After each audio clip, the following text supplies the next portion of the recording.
What would you do if the only way to keep your children alive was to starve yourself? Would you suffer in silence just so your children can smile for one more day? In a small hidden town in Nsukka, there lived a humble woman named Nkechi. She was a loving wife, a quiet neighbor, and a mother to 3 beautiful children: Chibuzo, who was 12 years old, Adaeze, who was 8, and Junior, who was just 2 years old. Her husband, Obinna, was a keke driver. He was not rich, but he was hardworking and honest. They didn't have much, but they had each other. They laughed together, prayed together, and ate together, even if it was just one plate of rice shared among 5. But one rainy Thursday afternoon, that laughter stopped forever. It was around 3:15 p.m. The clouds were heavy and the rain felt like God was weeping from the sky. Nkechi was peeling cassava in front of their small rented Face Me I Face You apartment when her neighbor, Auntie Grace, ran in drenched from head to toe. "He's been in an accident. He was rushed to the hospital." The knife dropped from Nkechi's hand. Her world froze instantly. She grabbed her wrapper and ran barefoot in the rain. By the time she got to the hospital, her husband's body was already covered in a white plain cloth. He was gone, just like that. No warning, no sickness, no goodbye message. All it took was one reckless truck driver and her life was shattered. The next day, the house was filled with people crying, wailing, and promising support. Obinna's relatives came. They were the ones who cried the loudest. They promised to take care of everything. But as soon as they buried him, they left. They took his phone, his keke, his ATM card, even the small generator they had once mocked. They took everything of value he had, and then they vanished like smoke in the wind. It didn't take long before their rent was due. The landlord came knocking. The children's school fees were unpaid. Chibuzo and Adaeze were sent home from school. The youngest child, Junior, fell sick from the cold and due to lack of proper food. Nkechi had no choice but to start selling her things. She started from selling her wrappers, then her husband's clothes, then their mattress just to buy pap and sugar for the children. But when the last money she had on her finished, silence returned and hunger became her new companion. At night, when her children cried for food, she would boil water and tell them rice is coming, but the fire is slow. They would wait until they slept off with growling stomachs. Nkechi would cry silently into the night, but when the hardship became too severe, she made a hard decision. "I will eat once every 3 days. As long as my children have food to eat, I'll be fine." She found a job washing clothes for people. 200 naira here, 300 naira there. Sometimes she swept people's compound just to get leftover food. But her neighbors didn't know, because she always smiled outside, but inside she was falling apart. One night, it was raining again and she had nothing left. No money, no food, not even garri. Junior was crying non-stop. Adaeze had a fever. Chibuzo, her first son, touched her hand and asked, "Mommy, when will Daddy come back?" She broke down in tears. She ran outside, fell on the wet ground, lifted her eyes to the sky and whispered, "God, if you are still there, please help me. I'm tired." Her tears mixed with the rain. That was when she heard a voice, not from heaven, but from behind her. "Madam, are you okay?" She turned and saw a tall man with an umbrella and a bag in his hand. He looked like someone she had never seen before. "Please," he said gently, "I don't know why, but I felt led to come this way. Do you need food?" Nkechi looked up at him, eyes wide, lips shaking. The man standing in front of her was tall, dark-skinned and dressed in a simple native attire, holding a black umbrella in one hand and a waterproof bag in the other. He looked unsure, like someone who almost turned back but didn't. "Madam, are you okay?" he asked again. Nkechi couldn't speak. The weight in her chest had climbed up to her throat. Her wrapper was soaked, her eyes were swollen, and her voice was buried in pain.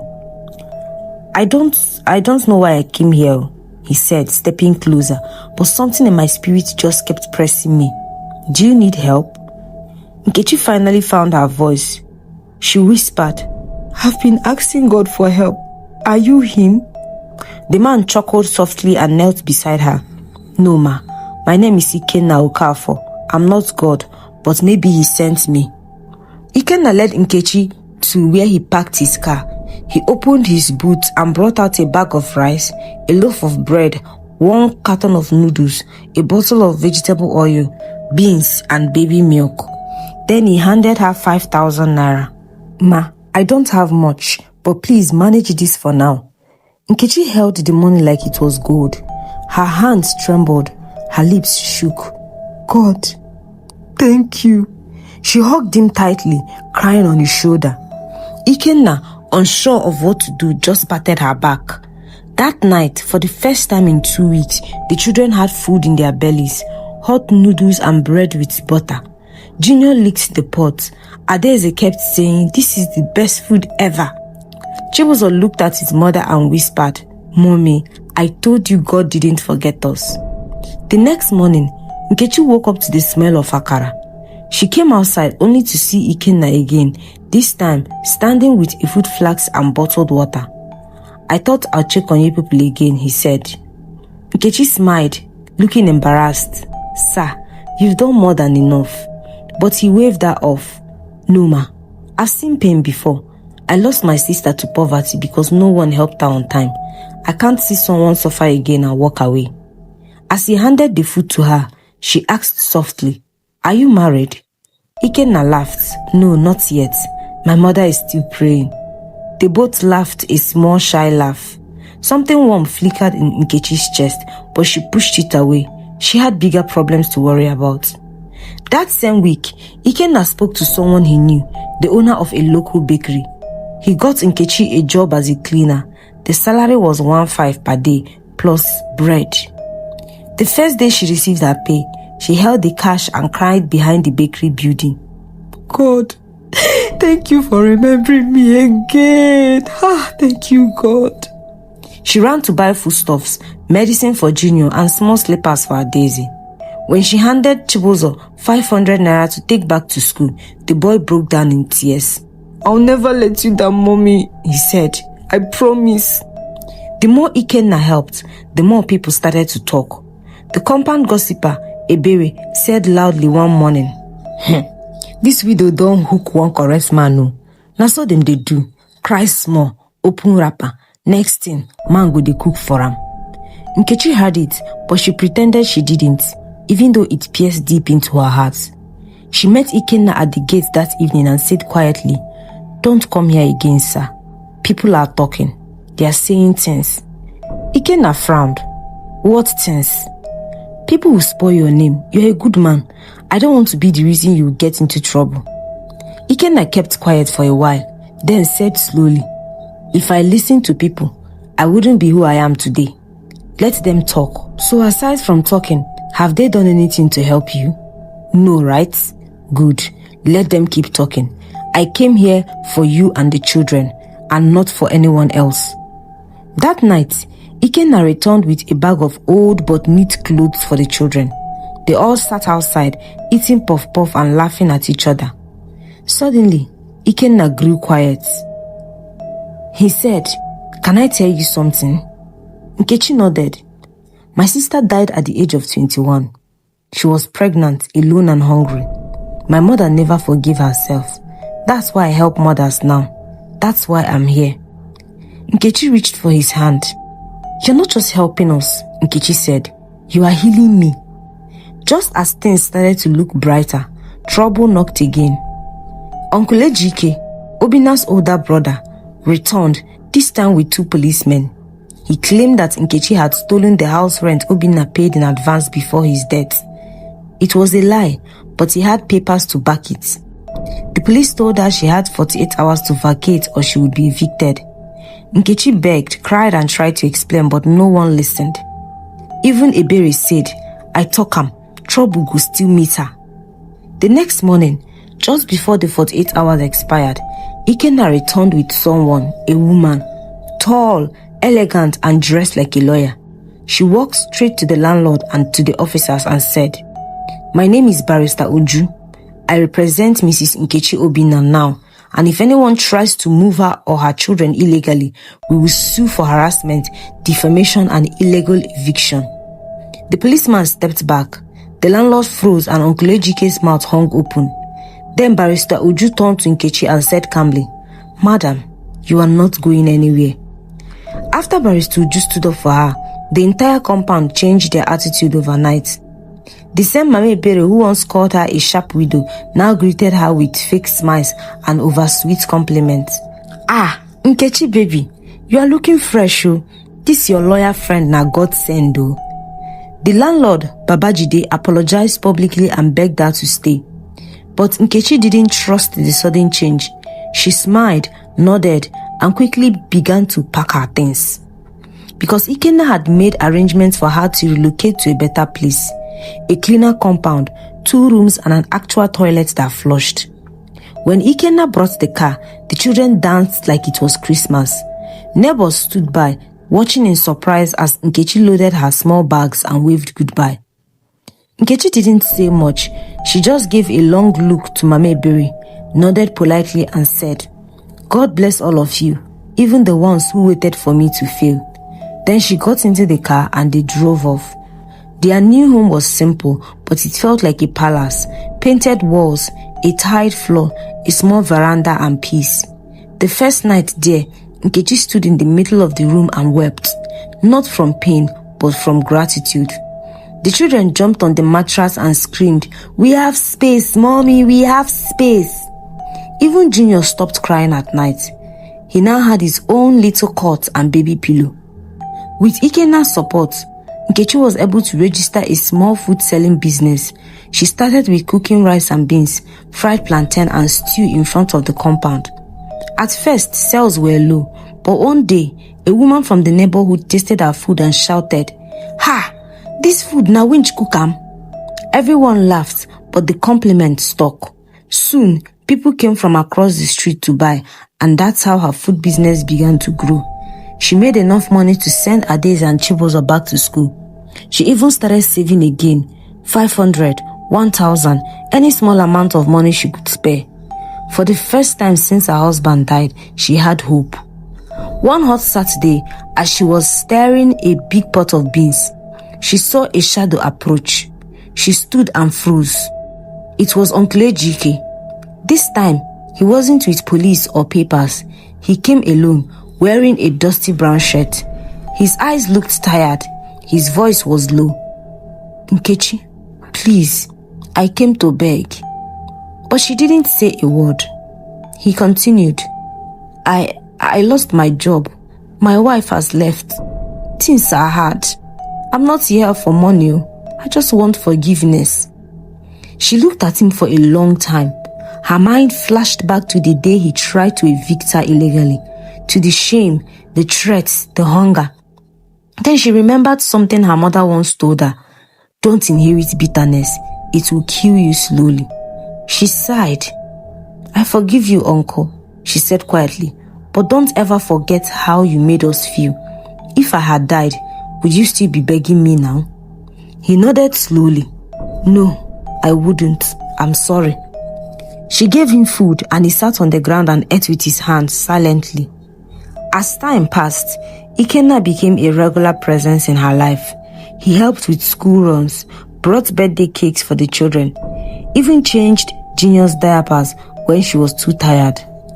One night, they were both washing dishes outside. She looked at him and said, "Why are you still here, Ikenna?" He smiled, "Because you are my answered prayer." She laughed shyly. "Me? Prayer?" "Yes. I've been asking God for a woman who knows how to suffer and smile, who knows how to love children and trust God, and I think I found her." Tears filled her eyes. She looked at the stars and whispered, "Obinna, I hope you're watching. Your children are okay. I'm okay." Months passed. Her food business expanded. She now had a small kiosk. Her name became known in the neighborhood as Mama Rice and Beans. Then one Saturday morning, Ikenna came with a small box. He stood in front of her and said, "You gave me peace. Can I give you my name?" The children screamed. Junior jumped up and down. Adaeze started singing wedding songs. Chibuzo shouted, "Say yes, mommy, say yes." But before she could answer, her phone rang. It was a strange number. She picked up. "Hello?" The voice said. "Is this Nkechi Obinna? This is from the Ministry of Women Affairs. You've been nominated for the Unsung Heroine Award. We heard your story and the world needs to hear it too." She gasped and then looked at Obinna. "The government, they know my name." The phone call from the Ministry of Women Affairs left Nkechi speechless. She stood frozen for a full minute, the phone still pressed to her ear even after the call had ended. Adaeze tugged her wrapper. "Mommy, who is that?" Nkechi blinked rapidly, still trying to process it. She turned to the children and said, "They want to give me an award for being strong." Chibuzo scratched his head. "Like a real award with cameras and people?" She nodded. "Yes. They said it's called Unsung Heroine. They said someone submitted my story. Maybe it's Ikenna. Maybe someone who ate my rice and beans." Adaeze screamed with joy. "Mommy, you are now a celebrity." They all laughed. Even Junior clapped without knowing what was going on. Then Nkechi turned back to Ikenna and accepted his ring. "Yes, I would happily bear your name," she said. A week later, she was invited to Abuja. A car came to pick her and the children. For the first time in her life, she sat in an air-conditioned vehicle, holding her baby on her lap, looking out the window like someone inside a dream. Ikenna came with them, smiling like a proud husband-to-be. At the hotel, she cried seeing the bed sheets, white and soft like clouds. "You mean this whole bed is just for me?" she whispered, laughing through tears. They gave her a new dress, a flowing blue lace gown. They styled her hair, did her makeup, painted her nails. Adaeze clapped when she saw her. "Mommy, you look like those women on TV." The ceremony was held in a large hall. Lights, music, cameras. People clapped for governors, ministers, even foreign guests. Then the host said, "Tonight, we honor a mother who gave up everything, including food, just so her children could eat. A woman who turned pain to purpose. Please make welcome Mrs. Nkechi Obinna, the unsung heroine of the year." The crowd stood and applauded. Nkechi walked, shaking, crying, smiling all at once. She collected the award, a golden plaque, and was handed the microphone. She paused, took a deep breath, and then spoke. "I didn't ask to be strong. Life forced me. I didn't know how to be a heroine. I just didn't want my children to die. I was a widow who had nothing. I ate once every 3 days so they could eat daily. I suffered in silence, but I never stopped believing." She looked around the hall. To every woman watching this, every mother crying silently at night, I see you. To every child wondering why their mother skips meal, know that she loves you more than life. And to everyone here, please, never walk past a hungry person and pretend not to see them. Because one small act of kindness can change someone's whole story. The entire hall stood up again. Some wiped their tears. Even the minister clapped with both hands above his head. After her speech, the host said, "And now, in partnership with the government and a generous donor, we have one more surprise. A house for Nkechi, fully furnished in Enugu, registered in her name." Nkechi covered her face and dropped to her knees. The crowd shouted. Chibuzo hugged her tightly. Ikenna wiped her tears. Adaeze danced around happily. From sleeping on bare floors to owning a house, from selling wrappers to becoming an award winner. 1 year later, Nkechi now fully ran a full restaurant in Enugu, Mama Nkechi's Kitchen of Hope. She employed 5 women, all single mothers, like she once was. She fed 10 hungry children for free every weekend. She married Ikenna quietly in a small traditional wedding with jollof rice, laughter and tears of joy. Her children were in school. Junior now spoke full sentences and introduced her to people saying, "This is my mommy, she's a star." And every morning, before she opens her shop, Nkechi stood outside, looked at the sky and whispered, "Obinna, I made it. I kept them alive." But what Nkechi is here to discover is that Ikenna was the drunk, careless driver who caused the death of Obinna, her husband. The moral lesson of this story reminds us to never underestimate the silent strength of your mother. Sometimes, the greatest heroes do not wear capes, they wear old wrappers and cracked slippers. They smile through hunger, laugh through pain, and carry their family like warriors. If you ever have more than enough, help someone who has nothing, because one act of kindness can keep a whole family alive.